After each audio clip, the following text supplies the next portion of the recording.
To že vítajte v Brně. Šéf už na vás čeká. Letenky donesu. Budu u BD zavazadel.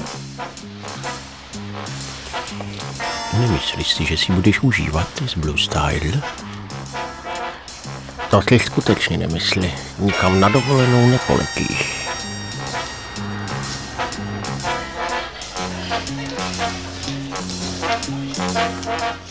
Už se moc těším.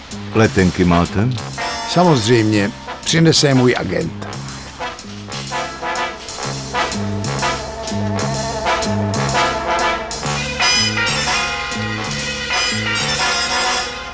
Zdá se, že nám někdo chce dovolenou překazit.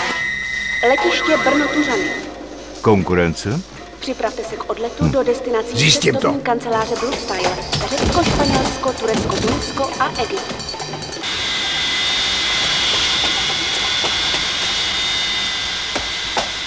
To asi nemají ze slivovice. Že by animátoři na letišti? Proč ne? Tenis mám rád.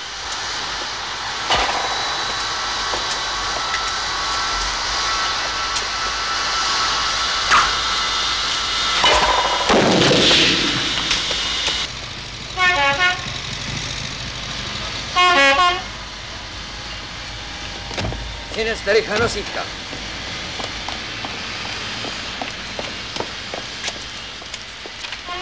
Ukradli naše letenky. Chtěli letět místo nás? No, myslím, že se jim to už nepodaří. Teď už snad nic nebrání v odletu. Máme ještě čas na malé občerstvení?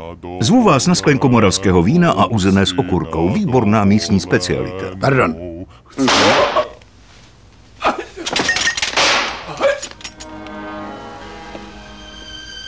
O co jim jde?